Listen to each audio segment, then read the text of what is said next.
তারা উল্টা তাদের নেতার পিঠ বাঁচানোর জন্য চেষ্টা করেছেন, যে নেতার বিরুদ্ধে অলরেডি এই ধরনের অভিযোগ আগেও আছে, উনি প্রমাণিত একজন হ্যারাসমেন্ট করা লোক, এবং সেই হ্যারাসমেন্টের যে বিচার বিবেচনা করেছিলেন তাদের মধ্যে একজন ছিলেন সেই বিচারকদের মধ্যে, যিনি এখন তাদের বিরাট উপদেষ্টা, বিদেশ থেকে কথাবার্তা বলেন, লোকজনকে গালিগালাজ করেন, কুৎসিত গালিগালাজ করেন। এখানে তারা লিখেছেন ফেক নিউজ, আজেবাজে কথাবার্তা, অশ্লীলতা, এগুলো ইন্টারনেটে বন্ধ করবেন। তাদের হয়ে যারা অস্ট্রেলিয়া থেকে গালিগালাজ করে, ফ্রান্স থেকে গালিগালাজ করে, এই গালিগালাজের বিরুদ্ধে একদিন কথা বলেছেন।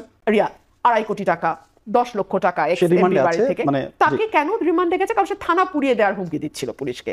সে যদি থানায় গিয়ে থানা পুরানোর এবং মবের হুমকি না দিত, রিয়াদ কিন্তু যেভাবে লক্ষ লক্ষ কোটি কোটি টাকার চেক ঘরের মধ্যে জমাচ্ছিল, এলাকায় বাড়ি তুলছিল, ওটা কিন্তু চলতে থাকতো। এখন একটা নতুন সংস্কৃতি বাংলাদেশে যুক্ত হয়েছে, মবের সংস্কৃতি।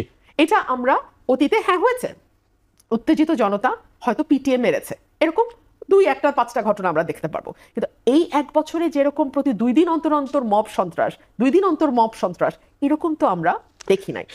হাসিনা যা করেছে এই 1 বছর ধরে তারই অনুসরণে, তারই দেখিয়ে যাওয়া পথ ধরে নতুন নাম দিয়ে নতুন ভাবে একই বন্দোবস্ত কায়েম করতে।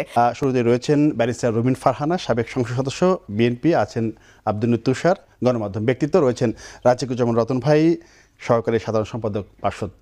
3 জনকে স্বাগত জানাচ্ছি। আমি রুমিন আপা আপনাকে দিয়ে শুরু করতে চাই। সেটি হচ্ছে যে আজকে যে প্রোগ্রামটা হলো ছাত্রদলের আপনার শাহবাগে, পাশেই প্রোগ্রাম হয়েছে এনসিপির, 2টো প্রোগ্রামই হয়েছে এবং তারুণ্যের প্রোগ্রাম সেখানে ছিল।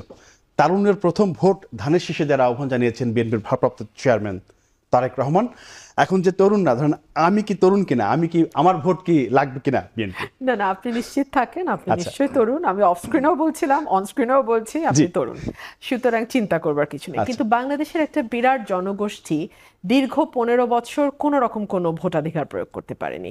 সো আপনি যদি এই জনগোষ্ঠীটিকে যুক্ত করেন, তাহলে অলমোস্ট যাদের বয়স 40 বাংলাদেশে এখন, তারা কিন্তু কেউ জাতীয় নির্বাচনে ভোট দিতে পারেনি। তাদের সামনে কোনো অপশনই ছিল না, তাদের সামনে একটাই দল ছিল, কিংবা যখন অপশন ছিল তখন দেখা গেছে মধ্যরাতে ভোট হয়ে গেছে।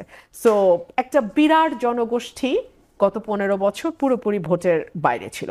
তাদের সকলকেই আহ্বান জানানো হয়েছে এই নির্বাচন যেটি সামনে আসতে যাচ্ছে, সেই নির্বাচনে যেন তারা ধানের শীষের পক্ষে ভোট দেয়। এবং আমি মনে করি অতীতে যারা ধানের শীষে ভোট দিয়েছে এবং যাদের ভোটে বিএনপি বারবার রাষ্ট্র পরিচালনার দায়িত্বে গেছে, তারা তো আছেনই, কিন্তু সেই সঙ্গে আমাদের প্রায় 4 কোটি নতুন ভোটার যুক্ত হয়েছেন। আবার যাদের বয়স 40, আমি হিসাব দিলাম, তারাও কেউ ভোট দিতে পারেন নাই আগে। সো সব মিলিয়ে একটা বিরাট সংখ্যক ভোটার কিন্তু এখন মাঠে আছে। আবার চরমপন্থার ব্যাপারে সতর্ক থাকার কথা বলেছেন। সার্টেনলি দেখুন, 5ই আগস্টের পরপর ভারতের মিডিয়াগুলো কিন্তু বাংলাদেশের চরমপন্থার উত্থান নিয়ে বারবার কথা বলেছে, এবং সেই সময় আমরা তীব্র ভাষায় তার প্রতিবাদ জানিয়েছি। সরকারের তরফ থেকে প্রতিবাদ জানানো হয়েছে, এবং আমাদের মতন যারা প্রতিদিন কোনো না কোনো গণমাধ্যমে উপস্থিত থাকি, আমরাও কিন্তু আমাদের তরফ থেকে প্রতিবাদ জানিয়ে গেছি।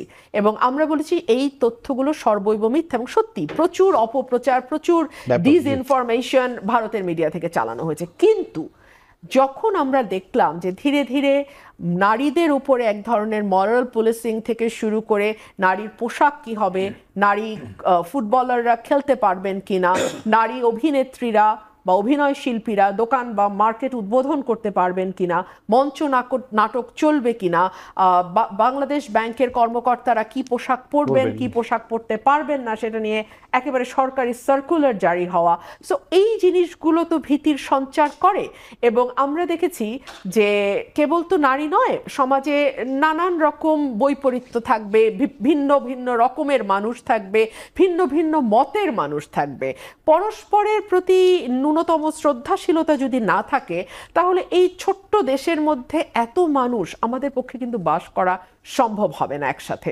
সো সেই দিক থেকে যদি আপনি চিন্তা করেন, আমরা এক ধরনের দক্ষিণ পন্থার উত্থান তো গত 1 বছরে লক্ষ্য করেছি বটে, সেই সঙ্গে আমরা লক্ষ্য করেছি এই ধরনের রাজনীতি যত বেশি বিকশিত হয়, যত বেশি হৃষ্টপুষ্ট হয়, তত বেশি সমাজের নারী, শিশু, যারা লৈঙ্গিক পরিচয়ের দিক থেকে তৃতীয় লিঙ্গের মানুষ, কিংবা যারা হয়তো ভিন্ন একটি আইডেন্টিটি বহন করেন বাংলাদেশে, মাইনরিটি ইন মেনি কনটেক্সট, তারা সব সময় একটা ভীতির মধ্যে থাকে, এবং বাংলাদেশে আমরা কিন্তু সেটা লক্ষ্য করছি।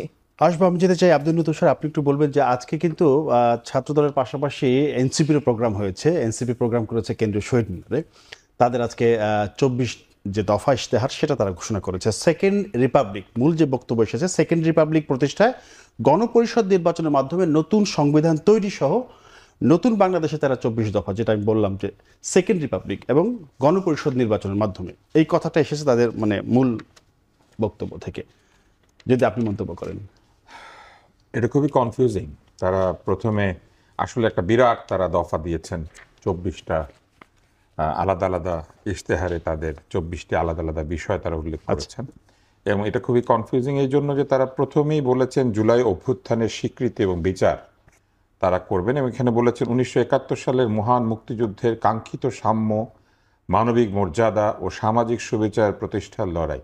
এই যে সামাজিক সুবিচার প্রতিষ্ঠা ও সাম্য, এটা কিন্তু এই মুক্তিযুদ্ধের মাধ্যমে অর্জিত সংবিধানের মধ্যে আছে। তো তারা ওই কাঙ্ক্ষিত সাম্যর কথা কোথায় শুনেছেন? এটা কি কোনো গল্পের বইয়ে লেখা আছে? এটা কিন্তু আমাদের সংবিধানে লেখা আছে, কিন্তু সেই সংবিধান আবার তারা পছন্দ করেন না। এবং তারা বলেন যে এই সংবিধান বানিয়েছে আওয়ামী লীগ, এইটা বাংলাদেশের সকলে মিলে বানায়নি। কিন্তু ব্যাপারটা কিন্তু সেই রকম ছিল না। দ্বিতীয় হচ্ছে তারা বলেছেন যে তারা সকল গণহত্যা ইত্যাদি বিচার করবেন এবং হাজারো শহীদের আত্মত্যাগের মহিমাকে ধারণ করে একটি সামাজিক এবং সাংস্কৃতিক আন্দোলন গড়ে তুলবেন। কিন্তু তারা তো করছেন একটা রাজনৈতিক আন্দোলন, কিন্তু এটা বলেন নাই যে তারা একটি রাজনৈতিক আন্দোলন তৈরি করবেন। যাই হোক, এটা হতে পারে যে তারা খুব দ্রুত এটা লিখেছেন, কিন্তু তারপরেই তারা লিখেছেন নতুন সংবিধান ও সেকেন্ড রিপাবলিক। তারা যে সংবিধানের অধীনে নির্বাচনটা করবেন সামনে, এটা নিশ্চয়ই তাদের নতুন সংবিধান না। আর তারা শপথ নেবেন ওই সংবিধানকে সমুন্নত রাখার জন্য। সেই সংবিধানের অধীনে শপথ নিয়ে তারা কি করে নতুন সংবিধান তৈরি করবেন, সেকেন্ড রিপাবলিক? তার মানে প্রথমে তারা যে সংবিধানের অধীনে শপথ নেবেন সেই সংবিধানকে তারা অস্বীকার করবেন, এবং এটা করলেই কিন্তু আইনগতভাবে তারা তাদের শপথ ভঙ্গ করবেন। ফলে এইখানে যে কথাবার্তাগুলি আছে এগুলি আসলে কনফিউজিং, মানে এগুলি হচ্ছে এক ধরনের দ্বৈত যুক্তি, সেলফ কন্ট্রাডিক্টরি আর্গুমেন্টস। যেমন আছে, আমাদের প্রথম অঙ্গীকারই হচ্ছে গণপরিষদের মাধ্যমে একটি নতুন সংবিধান, কিন্তু আগামী নির্বাচনটা কি নতুন সংবিধানের অধীনে হবে? তা তো হচ্ছে না। তাহলে সকল সংসদ সদস্য এবং অন্য যারা নির্বাচিত হবেন তারা কিন্তু এই সংবিধানকে সমুন্নত রাখার শপথ নিয়েই কিন্তু ওই জায়গাতে যাবেন, এবং ওই সংবিধান সমুন্নত রাখার শপথ আমাদের কোর্টও নিয়েছে। এবং কোর্ট হচ্ছে সংবিধানকে সমুন্নত রাখার মূল জায়গা। সংবিধান বিরোধী কিছু করলে কোর্ট সেটা নিয়ে কথা বলে। তাহলে ওনারা কি করবেন? আসলে কোর্টের শপথ বদলে দিবেন? তা না হলে তো তারা আসলে এই সংবিধান নিয়ে বাতিল করে দিতে পারবেন না আগের সংবিধানটাকে। কিন্তু তারা বলছেন যে তারা কিন্তু আগের সংবিধানটিকে বাতিল করবেন, কারণ নতুন সংবিধান মানেই তো আগেরটা বাতিল। নতুন সংবিধান, সংবিধানের কোনো সংশোধন না। এবং তারপরে তারা বলেছেন জুলাই ঘোষণাপত্র, জুলাই সনদের সাংবিধানিক স্বীকৃতি নিশ্চিত করব। তাহলে আমি এখন দাবি জানাই, আমি 90 সালে এরশাদ সাহেবকে হটিয়ে দিয়েছিলাম, ওই 90 সালের বিষয়গুলিও সংবিধানে অন্তর্ভুক্ত করতে হবে। স্বৈরাচার তাড়ানো, একটা নির্যাতনকারী রাজনৈতিক দলকে পরাস্ত করা আর একটা স্বাধীন রাষ্ট্র তৈরি করার আন্দোলন, দুইটা এক জায়গা হয় না কোনোভাবেই। 1971 সালের সঙ্গে আগামীতে, বর্তমানে ও অতীতে বাংলাদেশ শাসন, বাংলাদেশ প্রতিষ্ঠিত হওয়ার পর আর যা কিছুই ঘটুক না কেন, সেটার সঙ্গে মুক্তিযুদ্ধের তুলনা করার কোনো স্কোপ নাই। যে জায়গায় দাঁড়িয়ে আজকে তারা এই সমাবেশটি করেছেন, এটা শহীদ মিনার। এই শহীদ মিনারে যাদের প্রাণ ক্ষয়কে স্মরণ করা হয়েছে, এরা বাংলা ভাষার দাবিতে আন্দোলন করেছিলেন, এবং এই বাংলা ভাষার দাবি এবং বাংলা ভাষাকে রাষ্ট্রভাষা করার দাবির মধ্যে দিয়ে বাঙালি জাতির মধ্যে যে স্বাধীন রাষ্ট্র তৈরি করার প্রত্যয় জাগ্রত হয়েছিল, সেই স্বাধীন রাষ্ট্র হচ্ছে 1971 সালের রাষ্ট্র। এই শহীদ মিনার হচ্ছে সে 71 সালের মুক্তিযুদ্ধের বীজ বপনের জায়গা। সেখানে দাঁড়িয়ে যদি তারা বলেন 71 সালের মুক্তিযুদ্ধের সংবিধান ছুঁড়ে ফেলে দিয়ে তারা একটা নতুন সংবিধান এবং সেকেন্ড রিপাবলিক তৈরি করবেন, তাহলে তাদেরকে নির্বাচনে আসলে জিততে হবে অনেক সংখ্যাগরিষ্ঠতায়। কিন্তু আজকে তাদের জনসভায় যে পরিমাণ জনসমাগম আমি লক্ষ্য করেছি, তাতে করে মনে হয় না যে অদূর ভবিষ্যতে তারা সংবিধান তো দূরের কথা, আইনের পরিবর্তন আনার মতো সংখ্যাগরিষ্ঠতা অর্জন করতে পারবেন। যেতে চাই একটু রাজিকুজ্জামান রতন, আপনি একটু বলবেন যে সংবিধান মানে নতুন সংবিধানের কথা আসছে, সেকেন্ড রিপাবলিকের কথা এসেছে, এখন নতুন সংবিধান আনার আগে কি সংযোজন বিয়োজন এগুলো করা যেত কিনা, এটা নিয়ে একটা বিতর্ক শুরু হয়ে গেছে। এখন তুষার যেটা বললেন যে শহীদ মিনারে দাঁড়িয়ে মুক্তিযুদ্ধের বা ভাষা আন্দোলনের ওই জায়গাটায় দাঁড়িয়ে সেই আগের সংবিধানকে একদম ছুঁড়ে ফেলে দিয়ে নতুন সংবিধান আনতে হবে কেন? ধন্যবাদ। কয়েকটা বিষয় আমাদেরকে মাঝে মাঝে খুব আবেগ আপ্লুত করে, কখনো কখনো হতাশায় আচ্ছন্ন করে। আবেগ আপ্লুত করে যে মানুষ কিভাবে রক্ত দিয়েছিল একটা অগণতান্ত্রিক ব্যবস্থাকে উচ্ছেদ করবার জন্য, আবার হতাশায় আচ্ছন্ন করে যে 1 বছর পরে আমাদের সেই স্বপ্নটা কি ধুলায় মানে মিলিয়ে গেল? সেই স্বপ্ন কি অধরা থেকে গেল, নাকি স্বপ্নের বিপরীত পথে হাঁটতে শুরু করলো? এগুলো আমাদের কিন্তু একটু হতাশ করে। আজকের বিষয়টা আমার কাছে তুষার ভাই যেটা বলেছেন ঠিক অনেকটা খুব কনফিউজিং মনে হলো। এই কারণে দেখুন শুরু করেছেন কি দিয়ে, আজ থেকে ঠিক 1 বছর আগে এই শহীদ মিনারে দাঁড়িয়ে আমরা ফ্যাসিবাদী শাসন ব্যবস্থা পতনের ডাক দিয়েছিলাম। তা কি দাঁড়ালো? ফ্যাসিবাদী শাসন ব্যবস্থা পতনের ডাক দেওয়া হয়েছিল। তখন কি বলা হয়েছিল নতুন সংবিধান হবে, সেকেন্ড রিপাবলিক হবে, আমাদের অমুক হবে? তাহলে ডাকটা দিয়েছিলাম, নির্বাচন হবে না, কিছু তারপরে বললেন কি যে কেবল এক ফ্যাসিবাদী শাসক হটিয়ে আরেক ফ্যাসিবাদী ব্যবস্থার উত্থানের সম্ভাবনাকে জিইয়ে রেখে আমরা নিশ্চিন্তে ঘরে ফিরতে পারি নাই। তার মানে শেখ হাসিনা ফ্যাসিস্ট ছিল, আর কোনো ফ্যাসিস্ট যেন না আসে, এই তো। তারপরে বলল এখন বরং রাষ্ট্র সমাজের দীর্ঘদিনের জেঁকে বসা এই ফ্যাসিবাদী ব্যবস্থার সমূলে উৎপাটনে আপনাদের তীব্র আকাঙ্ক্ষা বাস্তবায়নের দায়িত্ব কাঁধে তুলিতে 28 ফেব্রুয়ারি আমরা ছাত্র শ্রমিক জনতার রাজনৈতিক দল জাতীয় নাগরিক পার্টি এনসিপি গঠন করেছি। এখানেও কিন্তু জাতীয় নাগরিক পার্টি গঠন করার উদ্দেশ্য কি? যে ফ্যাসিবাদী ব্যবস্থা বিলোপ। কিন্তু পরেই আবার যখন আসলো অন্য কথাগুলো, তখন মনে হয় যে তাহলে একটা ঘটনার পরম্পরা থাকে না, সেখান থেকে তো মানুষ সমাপ্তিতে যায়। তো সেই জায়গায় কেমন যেন একটা ছন্দপতন অথবা জোর করে জোড়া লাগানোর প্রবণতা আছে। সেকেন্ড রিপাবলিক কথাটা খুব মানে ইতিহাসে, বিশেষ করে রাজনৈতিক আন্দোলনের ইতিহাসে খুব গুরুত্বপূর্ণ একটা কথা। 1789 সালে যখন ফরাসি বিপ্লব হলো, বিপ্লবের পরে তারা যে ফার্স্ট রিপাবলিক সেটা নানা ধরনের অন্তর্দ্বন্দ্ব অন্তর্কলহের মধ্যে যখন দুর্বল হয়ে গেল, তখন আবার নেপোলিয়ন চলে এলেন রাষ্ট্র ক্ষমতায়। ফলে যে রাজতন্ত্রকে তারা ক্ষমতা থেকে হটিয়েছিলেন, অভ্যুত্থানের পরে যারা নিজেরা গণতন্ত্রের দিকে যাবেন তারা সে যেতে না পেরে বিপ্লবী আন্দোলনের সমস্ত নেতারা নিজেদের মধ্যে অন্তর্কলহে মৃত্যুবরণ করার পরে, অরাজকতার ফলে যখন রাজতন্ত্র ফিরে এলো, এরপরে প্রায় 40-50 বছর পরে 1848 সালের দিকে গিয়ে তারা সেকেন্ড রিপাবলিক ডিক্লেয়ার করে। তার মানে 1789 থেকে 1848 এত দীর্ঘ সময় লেগেছে সেকেন্ড রিপাবলিক ডিক্লেয়ার করতে। ফলে এখন তুষার ভাই যে আশঙ্কাটা করেছেন, তারাও যদি সেকেন্ড রিপাবলিক ডিক্লেয়ার করতে চায়, তার কি এতদিন পরে এটা বাস্তবায়ন করার মতো সেই সক্ষমতা অর্জন করবেন? এটা হলো 1। 2 নম্বর, আমরা তো একটা ফ্যাসিবাদী ব্যবস্থার অবসান চেয়েছি। এইখানে যে 3 জন আমরা আছি, তারা 3 জনের হয়তো কাজের ধরন, একজন আইনজীবী, একজন ডাক্তার, আর আমি তো রাজনীতিতে মাঠে আছি। কিন্তু আমাদের প্রত্যেকের জীবনের একটা বড় অংশ কেটেছে কিন্তু অগণতান্ত্রিক ফ্যাসিবাদী শাসনের বিরুদ্ধে আন্দোলন করতে করতে। বিভিন্ন ফর্মে আমরা এই লড়াইটা করেছি। সেটা এরশাদ বিরোধী আন্দোলন বলি, সেটা তারপরে যত ধরনের অগণতান্ত্রিক বিধিবিধান বলি, এবং এখনও আমাদের কাছে সবচেয়ে বড় বিষয়টি কি, মুক্তিযুদ্ধকে আক্রমণ করে যে কোনো জাতির সবচেয়ে গৌরবোজ্জ্বল অধ্যায়টাকে ধূলিসাৎ করার চেষ্টা করার মধ্য দিয়ে আসলে কি করতে চায়, এটা মানুষের মধ্যে একটা প্রশ্ন তৈরি করে। আচ্ছা, 71 সালে আমাদের অনেকে বলে কি এই সংবিধানটাই হচ্ছে ফ্যাসিবাদী। আমরা বলেছিলাম যে না, সংবিধানকে উপেক্ষা করার মাধ্যমেই ফ্যাসিবাদ এসেছে। এখানে যে দাবিগুলো এসছে একদম দারুণ, কতগুলো কথা আসছে, সাম্য, মানবিক মর্যাদা, এগুলো তো সংবিধানেরই কথা। অথবা যদি বলি যে রাষ্ট্রের আইন, বিচার ও নির্বাহী বিভাগের মধ্যে ক্ষমতা সুনির্দিষ্ট বিভাজন ও ভারসাম্য নিশ্চিত করবে, এগুলো তো আমাদের সংবিধানেরই কথা। আমাদের সংবিধানে একদিকে যেমন বৈষম্য তার প্রোক্লামেশনে বলা আছে, আবার বৈষম্যটা কীভাবে দূর হবে তার প্রাথমিক পদক্ষেপ যে প্রত্যেকে তার যোগ্যতা অনুযায়ী কাজ করবে এবং কাজ অনুযায়ী পারিশ্রমিক পাবে, এইভাবে চলতে থাকবে। রাষ্ট্রের সম্পত্তির বিধানগুলো কীরকম থাকবে, ব্যক্তিগত সম্পত্তি, সমবায় সম্পত্তি এবং রাষ্ট্রীয় সম্পত্তি। বলা হয়েছে যে অনুপার্জিত আয় কেউ ভোগ করতে পারবে না, এগুলো তো সংবিধানে উল্লেখ আছে।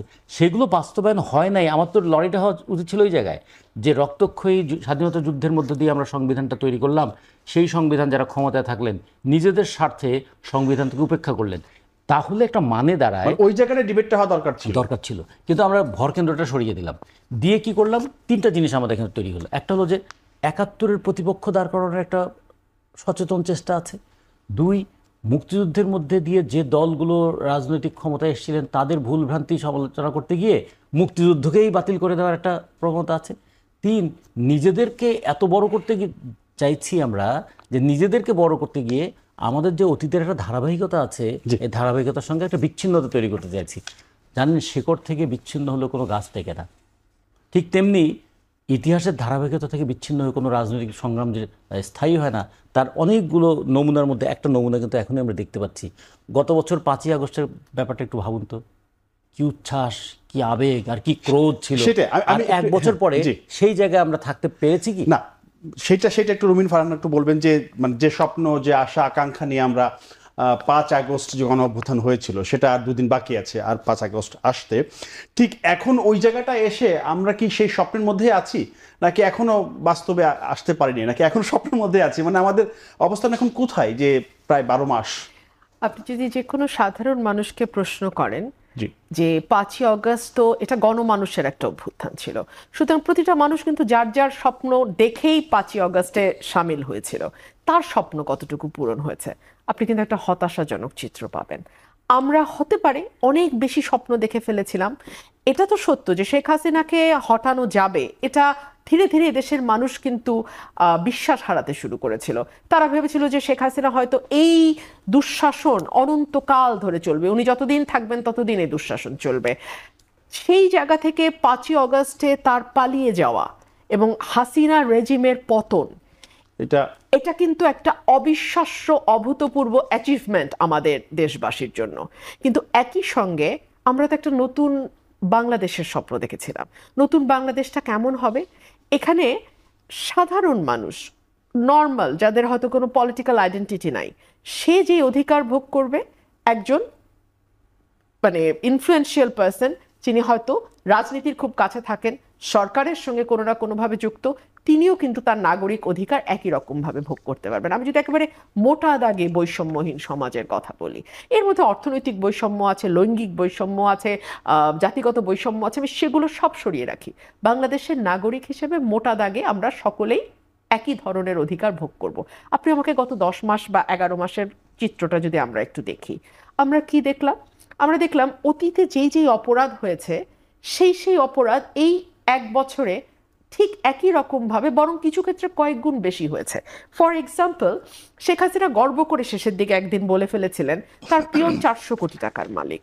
আমরা দেখলাম 1 বছরে অনেক উপদেষ্টার পিএস এপিএসরাও শত শত কোটি টাকার মালিক হয়ে গেছেন। এবং শেখ হাসিনার সেই পিয়নকে যেমন শেখ হাসিনার আমলে কোনো বিচারের মুখোমুখি হতে হয়নি, আমরা কিন্তু কোনো উপদেষ্টার পিএস এপিএস কিংবা তাদের সাঙ্গপাঙ্গ সমন্বয়কদের তেমন কোনো বিচারের মুখোমুখি হতে দেখছি না। হ্যাঁ, আপনি রিফাতের উদাহরণ দিতে পারেন। রিফাত বা ছেলেটার নাম এই মুহূর্তে মনে পড়ছে না, একজন রিক্সা চালকের সন্তান, রিয়াদ, 2.5 কোটি টাকা, 10 লক্ষ টাকা এক্স-এমপি বাড়ি থেকে, তাকে কেন রিমান্ডে গেছে? কারণ সে থানা পুড়িয়ে দেওয়ার হুমকি দিচ্ছিল পুলিশকে। সে যদি থানায় গিয়ে থানা পোড়ানোর এবং মবের হুমকি না দিত, রিয়াদ কিন্তু যেভাবে লক্ষ লক্ষ কোটি কোটি টাকার চেক ঘরের মধ্যে জমাচ্ছিল, এলাকায় বাড়ি তুলছিল, ওটা কিন্তু চলতে থাকতো।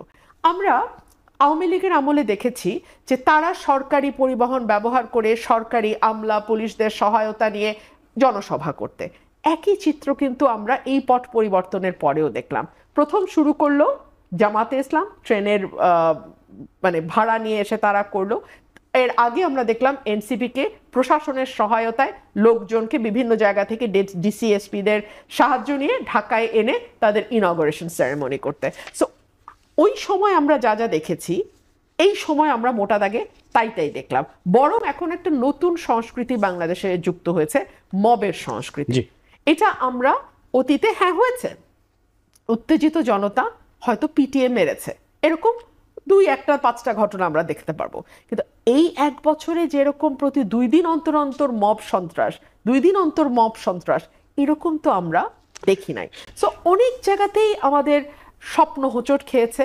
মানে ঠিক রতন ভাই যেটা বলছিল, আমিও সেটার সাথে একমত যে যেই সংবিধান আছে ওটাকেই যদি আমরা বাস্তবায়নের চেষ্টাটা নিতাম হাতে, উদ্যোগটা শুরু করতাম, তাহলেও আমাদেরকে আজকে এখানে এসে পিছনে ফিরে নিঃশ্বাস নিতে হতো না। একটা বিরতি নেব, তার আগে একটু তুষারকে জানতে চাই, সেটা হচ্ছে বিরতি পরে আপনি বলেন যে যেমনটি বলছিলেন আমরা প্রায় 12 মাস পরে সে জায়গায় দাঁড়িয়েছি, সেই জায়গাটায় যে স্বপ্ন ছিল, তো এখন যারা আমাদেরকে স্বপ্ন দেখালো, যে তরুণরা, যে শিক্ষার্থীরা, তারা তো এখন বিভিন্ন অপরাধে জড়িয়ে পড়ছে, বিশেষ করে টাকা পয়সা লেনদেন, চাঁদাবাজি, এটা সেটা, এটা তো ব্যাপক হচ্ছেই। তো তারা আমাদের স্বপ্ন কেন দেখালো?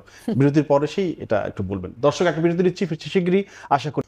দর্শক, বিরতির পর আবারও স্বাগত জানাচ্ছি আমাদের নিয়মিত আয়োজন এখন প্রকাশ অনুষ্ঠান। আমরা কথা বলছিলাম দুয়ের আয়োজনে। আমি যেতে চাই আব্দুল তুষার আপনার কাছে। বিরতির আগে জানতে চেয়েছিলাম যে যারা আমাদের স্বপ্ন দেখালো, যারা গণ অভ্যুত্থানে আসলো, ঘটালো, আমরা অংশগ্রহণ করলাম, সেই সেই মানুষদের বিরুদ্ধে, সেই সমন্বয়কদের বিরুদ্ধে এখন চাঁদাবাজির অভিযোগ, তাদের ঘরে 2,20,00,000 টাকার চেক পাওয়া যায়, অনেক কিছু হচ্ছে। তাহলে কেন আমাদেরকে তারা স্বপ্ন দেখালো? না, ধরেন অপরাধ হচ্ছে অপরাধীর দায়, এটা দলের উপরে আপনি দিতে পারবেন না। আপনি এটা বলতে পারবেন না যে এনসিপি কিংবা সমন্বয়কদের সেটা দোষ। যে কোনো লোক যে কোনো সময় অপরাধী হয়ে উঠতে পারে, সেটা তাকে ব্যক্তিগতভাবে দায় নিতে হবে। আমি এটার জন্য দলীয়ভাবে তাদেরকে দায়ী করি না। এটা দায়ী করলে যেটা হবে, বাংলাদেশের সকল দল, সকল মত, সকল আমলা, চিকিৎসক সবাই একসঙ্গে দায়ী হবে। কারণ সব জায়গাতেই দুর্নীতিবাজ আছে, সব জায়গাতেই বাজে লোক আছে। কিন্তু যেখানে ঝামেলা সেটি হচ্ছে তাদের আজকের যে এই ঘোষণা, সেখানে তারা বলেছেন তারা গণতন্ত্র রাষ্ট্রীয় প্রতিষ্ঠানের সংস্কার করবেন। আপনি বলছেন যে তারা আমাদেরকে স্বপ্ন দেখেছে। তারাই স্বপ্নটা কোত্থেকে দেখেছিল? এই স্বপ্নটা আমাদের সংবিধানে ছিল, আমাদের মুক্তিযুদ্ধে ছিল। গণতান্ত্রিক রাষ্ট্রের কথা কোথা থেকে তারা শিখেছে? ফ্রান্সে গিয়ে শিখে এসেছে? তারা কি এটা ইংল্যান্ডে গিয়ে শিখে এসেছে? আমাদের সংবিধানে, আমাদের মুক্তিযুদ্ধে, আমাদের ভাষা আন্দোলনে, আমাদের সকল গণ আন্দোলনে এই গণতন্ত্রের প্রতি যে মানুষের চাহিদা, সাম্যের প্রতি যে চাহিদা, বৈষম্যহীনতার যে চাহিদা, সেটাই তো ছিল। আপনি যদি 6 দফায় যান, 6 দফা কি? 6 দফা একটা বৈষম্যহীনতার দাবি ছিল। কি ছিল এখানে? চাকরি দিতে হবে, একই তো কথা। তারপর কি ছিল? আমাদের টাকার ভাগ সমান দিতে হবে, আমাদেরকে পলিসি মেকিং এ অধিকার দিতে হবে। তো ইট ওয়াজ জাস্ট বৈষম্য বিরোধী দফা। এবং একই ঘটনায় কিন্তু প্রতিটি রাষ্ট্রে, প্রতিটি সমাজে ঘটতে থাকে যদি সেই দাবি পূরণ না হয়। এই যে আমাদের মুক্তিযুদ্ধের মাধ্যমে অর্জিত সংবিধান এবং রাষ্ট্র, সেই রাষ্ট্রের ক্ষমতা যখন কেউ কুক্ষিগত করেছে, যেমন এরশাদ সাহেব করেছিলেন, যেমন শেখ হাসিনাও করেছিলেন, কুক্ষিগত করলেই মানুষ ওই যে স্বপ্ন, মুক্তিযুদ্ধের স্বপ্ন, সেটার জন্য এসে দাঁড়িয়েছে যে আমরা একটা গণতান্ত্রিক রাষ্ট্র চাই, আমরা একটা বৈষম্যহীন রাষ্ট্র চাই, আমরা এমন একটা রাষ্ট্র চাই যেখানে ধর্ম, বর্ণ, জাতীয়তা এইসব নিয়ে একজন আরেকজনকে কেউ ছোট করে না, সম্প্রদায় এক সম্প্রদায় আরেক সম্প্রদায় অত্যাচার করে না। এই স্বপ্নটা আমাদের সংবিধানে ছিল, কিন্তু তারা সেই সংবিধানটাকে চুরে ফেলে দিয়ে সেকেন্ড রিপাবলিক তৈরি করতে চান। কিন্তু আমি এবার প্রশ্ন করতে চাই যে তারা লিখেছেন যে সব ক্ষেত্রে তারা জনগণের অংশগ্রহণ নিশ্চিত করবেন, কিন্তু ভোটের কথা বললেই বলে আগে বিচার, আগে সংস্কার, তারপরে ভোট। বুঝলাম যে ঠিক আছে, এটা করা হবে, কিন্তু তারপরেই তারা বলেছেন স্বাধীন গণমাধ্যম তারা নিশ্চিত করবেন। এরাই সর্বপ্রথম গণমাধ্যমে ঢুকে একে দোষর তাকে দোষর বানিয়ে চাকরিচ্যুত করার জন্য, এমনকি উপদেষ্টাকে প্রশ্ন করে বাড়ি ফেরার আগেই তাদের চাকরি চলে গেছে, এই সময় ঘটেছে। তারা প্রতিবাদ করেছেন। তারপরে আসেন, বলেছে ন্যায়ভিত্তিক বিচার ব্যবস্থা, আইন সংস্কার করবেন, এবং সেখানে সুন্দর সুন্দর কথা লিখেছেন, দুর্নীতি দমনের কথা লিখেছেন, ক্ষমতার বিকেন্দ্রীকরণের কথা লিখেছেন, জনবান্ধব পুলিশের কথা লিখেছেন। কিন্তু আমি একটা প্রশ্ন করতে চাই, তারা যখন বলেছেন যে কল্যাণমুখী অর্থনীতি, সম্প্রদায়গুলিকে তারা সমান চোখে দেখবেন, বাংলাদেশে যে এর মধ্যে অনেকগুলি জায়গাতে শিক্ষকদেরকে নির্যাতন করা হয়েছে, জুতা ঝুলানো হয়েছে, এগুলি কারা করেছিলেন? আজকে তাদের ইশতেহারের মধ্যে আমি দেখতে পাচ্ছি যে তারা খুব শিক্ষকের মর্যাদার কথা লিখেছেন। তাহলে জুতা ঝুলালো কারা? তারা বলেছিলেন জুতা ঝুলানো ঠিক না? তারা বলেছিলেন শিক্ষককে টেনে হিঁচড়ে তার আসন থেকে নামিয়ে পদত্যাগ করাতে হয় না, শিক্ষককে সম্মানের সঙ্গে পদত্যাগ করাতে হয়। একদিন হলেও তো তিনি আপনাকে পড়িয়েছেন। তারা কবিতা পড়ার সময় পড়েন আলমগীর আওরঙ্গজেব শিক্ষকের পা ধুয়ে দিতে বলেছেন ছেলেকে, আর যখন কিনা নিজেরা লেখেন তখনও শিক্ষকের মর্যাদার কথা লেখেন। তাহলে কুমিল্লাতে যে এক শিক্ষককে নগ্ন করে তারা করা হলো, সেটা কারা করেছিল? তারা নিন্দা করেছেন সেটা? তারা তো নাকি ফ্যাসিস্টের দোষর, এই অভিযোগই তো তাদেরকে এটা করা হয়। আপনি আপনার প্রতিপক্ষকে পরাজিত করতে পারবেন, কিন্তু হিউমিলিয়েশন হচ্ছে নিচতা। আলেকজান্ডারের সামনে পুরু রাজা কি বলেছিলেন? আলেকজান্ডারের সামনে পুরু রাজা বলেছিলেন যে একজন যদি প্রকৃত নৃপতি হয় তাহলে সে তার পরাজিত প্রতিপক্ষকে সম্মানের সঙ্গে আচরণ করে। সালাউদ্দিনের কথা বলেন, এই সালাউদ্দিন রিচার্ডের তাঁবুতে গিয়ে যখন রিচার্ডের চিকিৎসা করেছিলেন, কি করেছিলেন? আসলে তিনি রিচার্ড অসুস্থ, সেই জায়গাতে মানবিক পরিচয় গিয়ে দাঁড়িয়েছিলেন। রিচার্ডকে তিনি চাইলে সেদিন খুন করতে পারতেন, কিন্তু যুদ্ধের ময়দানে খুন করবেন, তাঁবুর মধ্যে না। আচ্ছা, এইটা হচ্ছে প্রকৃত স্টেটসম্যানশিপ। আপনি যে দোষর তার বিচার করবেন, সেই জন্য বিচারবিহীনভাবে তার গলায় আপনি জুতা ঝুলিয়ে দিবেন। যদি প্রমাণিত হয় যে এটা অন্যায় হয়েছে, যদি একজনের গলাতেও জুতা ঝুলানো প্রমাণিত হয় যেটা ঠিক হয় না, তারা তো স্বাধীন বিচার ব্যবস্থার কথা বলছেন। এই বিচার ব্যবস্থা পরিষ্কার লেখা আছে, এখানে তো অ্যাডভোকেট আছে, লেখা আছে every person is innocent until proven guilty. Guilty হওয়ার আগে তারা কি করে বিচার করেছেন? মবকে প্রেশার গ্রুপ বলেছেন, সেটার বিপরীতে তারা কথা বলেছেন। এই প্রেশার সচিবকে তারা বলেছেন যে এটা ভুল, মব কখনো প্রেশার গ্রুপ না, তারা তো সেই নিন্দা করেন নাই। তাহলে আজকে বলছেন তারা আইনের শাসন প্রতিষ্ঠা করবেন, তাহলে মবের নিন্দা তারা করেন না কেন? উল্টা বলেন যারা মবের নিন্দা করে তারা দোষর গ্রুপ, এটা তারা বলেন কেন? এখানে যা লেখা আছে সেটা আমরা বিশ্বাস করতাম, আচরণ যদি সেই রকম হতো সেই জন্য।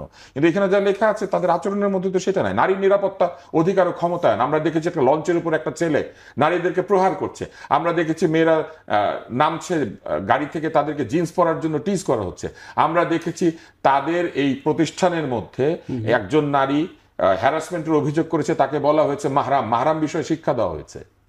কই, তারা প্রতিবাদ করেছেন? তারা উল্টা তাদের নেতার পিঠ বাঁচানোর জন্য চেষ্টা করেছেন, যে নেতার বিরুদ্ধে অলরেডি এই ধরনের অভিযোগ আগেও আছে, উনি প্রমাণিত একজন হ্যারাসমেন্ট করা লোক। এবং সেই হ্যারাসমেন্টের যে বিচার বিবেচনা করেছিলেন তাদের মধ্যে একজন ছিলেন সেই বিচারকদের মধ্যে, যিনি এখন তাদের বিরাট উপদেষ্টা, বিদেশ থেকে কথাবার্তা বলেন, লোকজনকে গালিগালাজ করেন, কুৎসিত গালিগালাজ করেন। তারা এখানে লিখেছেন যে তারা এখানে ইন্টারনেটকে নিরাপদ করবেন। তারা লিখেছেন যে এই যে যেসব অপরাধগুলি ইন্টারনেটে হয়ে থাকে সেগুলিকে তারা দেখবেন, তাদের ইশতেহারের মধ্যে আছে। এখানে তারা লিখেছেন ফেক নিউজ, আজে বাজে কথাবার্তা, অশ্লীলতা, এগুলো ইন্টারনেটে বন্ধ করবেন। তাদের হয়ে যারা অস্ট্রেলিয়া থেকে গালিগালাজ করে, ফ্রান্স থেকে গালিগালাজ করে, এই গালিগালাজের বিরুদ্ধে একদিন কথা বলেছেন, একটা শব্দ উচ্চারণ করেছেন? এই জিনিস আমরা বিশ্বাস করব কিভাবে? সেকেন্ড রিপাবলিক, সেকেন্ড সংবিধান তৈরি করার আগে তাদের চিন্তা করা উচিত যে এখানে তারা কি লিখেছেন এবং তারা কি সেই কাজটা নিজেরা করেন কিনা। অকথ্য ভাষায় তারা গালিগালাজ করেন বিভিন্ন জায়গাতে। রাজিকুর রহমান রতন, আপনি একটু বলবেন যে তুষার যেটা বললেন যে তারা যেগুলো লিখেছে সেগুলো আসলে কতটা বাস্তবসম্মত বা বিশ্বাসযোগ্যতা বা অনেক বিষয়গুলো সেই জায়গাটা আপনি একটু। মানুষ যখন কোনো কিছু লেখে, দলবদ্ধভাবে যখন কিছু লেখে, তখন তার সামনে থাকে ভবিষ্যৎ আর পেছনে থাকে অতীতের অভিজ্ঞতা। যেমন আমাদের সংবিধানে যখন আমরা সাম্য, মানবিক মর্যাদা এবং সামাজিক শুভেচ্ছার কথাটা দেখেছিলাম, তার পিছনে কি ছিল? 52 ভাষা আন্দোলন। যখন বলা হয়েছিল যে বাঙালিরা অচ্যুত, বাংলা ভাষাটাকে মানে করা হবে, সেকেন্ড গ্রেডেড করে দেওয়া হবে, এমনকি বাংলা ভাষাটাকে কোনোভাবেই গুরুত্ব দেওয়া হবে না, তখন বলেছেন আমরা 56% মানুষ, আমাদের ভাষাটা গুরুত্ব পাবে না। বাঙালিরা কিন্তু কখনো এরকম বলে নাই, বাংলা ভাষাভাষীরা কখনো এরকম বলে নাই যে তাদেরটাই একমাত্র রাষ্ট্রভাষা করতে হবে। তাদের বলছে বাংলা ভাষাকে অন্যতম রাষ্ট্রভাষা করতে হবে, যাতে অন্য ভাষাগুলোর সঙ্গে মর্যাদা নিয়ে চলতে পারে। ফলে 52 ভাষা আন্দোলনের মধ্যে একটা গণতান্ত্রিক চেতনা ছিল। আচ্ছা, 58-তে যখন সামরিক শাসন এলো, তার বিরুদ্ধে আমাদের এই ভূখণ্ডের মানুষের লড়াই ছিল। তার মানে সামরিক শাসন বিরোধী গণতন্ত্রের আকাঙ্ক্ষা ছিল। 62-তে যখন শিক্ষানীতি হলো, শহীদ কমিশন, সেখানে বলা হয়েছিল শিক্ষা সস্তায় পাওয়া যাবে না। সেখানে প্রশ্ন এসেছিল না, শিক্ষার অধিকার সবার। তারপরে আমরা যদি 66-র 6 দফা বলি, 69-এর গণঅভ্যুত্থান বলি, এগুলোর মধ্য দিয়েই কিন্তু এই দাবিগুলো উচ্চারিত হয়েছিল যে এমন একটা রাষ্ট্র আমরা করব যে রাষ্ট্রে সাম্য থাকবে, মানবিক মর্যাদা থাকবে এবং সামাজিক সুবিচার প্রতিষ্ঠা হবে। তার মানে 48 থেকে 71 পর্যন্ত যে সংগ্রামগুলো হয়েছিল সেই সংগ্রামের নির্যাস ছিল এই 3টা শব্দ। আবার ঠিক যখন আমাদের সংবিধান রচনা হলো, প্রতি পদে পদে ক্ষমতায় থাকতে গিয়ে পাওয়ার করাপ্টস, এবং যখন অ্যাবসলিউট পাওয়ার তারা পেতে শুরু করলেন, যারাই অ্যাবসলিউট পাওয়ার চর্চা করেছে তারা অ্যাবসলিউট করাপশনের দিকে চলে গেছেন। ফলে মানুষের মধ্যে তখন আবার এই প্রশ্নটা এসছে, তুমি তো সংবিধানে লিখলে, জীবনের তার বাস্তবায়ন কই, সমাজে তার বাস্তবায়ন কই? সেখান থেকে কিন্তু বারবার গণ আন্দোলনগুলো গড়ে উঠেছিল। এই জন্য আমরা বলি 71 সালের মুক্তিযুদ্ধ হচ্ছে আমাদের শাসক গোষ্ঠীর কাছে একটা গলার কাটার মতো। এটা তার গিলতেও পারে না, এটাকে তার উগরাতেও পারে না। কারণ মুক্তিযুদ্ধকে অস্বীকার করলে বাংলাদেশ থাকে না, আর মুক্তিযুদ্ধকে স্বীকার করলে ফ্যাসিবাদী শাসন প্রতিষ্ঠা করা যায় না। তো মুক্তিযুদ্ধকে স্বীকার করা অস্বীকারের বিষয়টা এখন আসছে কেন? আসছে, এবার আসছে। দেখুন, তারা বলল কি, সংবিধান থেকে ধর্মনিরপেক্ষতা বাতিল করে দিতে হবে। আচ্ছা, সংবিধান থেকে জাতীয়তাবাদ বাতিল করতে হবে, সংবিধান থেকে কি করতে হবে, সমাজতন্ত্র বাতিল করে দিতে হবে। তাহলে সাম্যের কথাটা কিভাবে প্রতিষ্ঠিত হবে এখানে? এই ভূখণ্ডের সকল মানুষ ধর্মের পরিচয়ে তারা বিভিন্ন ধর্মের মানুষ, কিন্তু নাগরিক পরিচয়ে তারা রাষ্ট্রের নাগরিক। সেই কারণে একটা ধর্মনিরপেক্ষ রাষ্ট্রের কথা তারা বলেছিল, যে রাষ্ট্র ধর্মের কারণে কাউকে ছোট করবে না, কাউকে বড় করবে না, রাষ্ট্রের চোখে সবাই নাগরিক। এটা তারা তুলে দিয়ে তার চেয়ে উন্নততর কিছুকে এখানে তৈরি করতে চাইছেন? তা না। যদি আগের সংবিধানে যা ছিল তার চাইতে উন্নততর কিছু আমরা লিখতে চাই, তাহলে আগেরটা এমনিও কার্যকর হয়ে যাবে।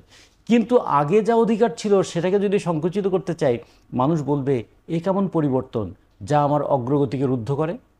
ফলে এই প্রশ্নগুলোর উত্তর যেমন দিতে হবে, পাশাপাশি এবারও তারা যা লিখেছেন এই লেখার মধ্যে কি আছে, এই লেখার মধ্যে আমাদের অতীত সংগ্রামের চিত্রটা যদি থাকে, তাহলে সেখানে আছে আমরা উপনিবেশ বিরোধী লড়াইয়ে কি আমাদের স্বপ্ন ছিল, স্বাধীনতা যুদ্ধে আমাদের কি স্বপ্ন ছিল, এবং জুলাইয়ের অভ্যুত্থানে আমাদের কি স্বপ্ন ছিল।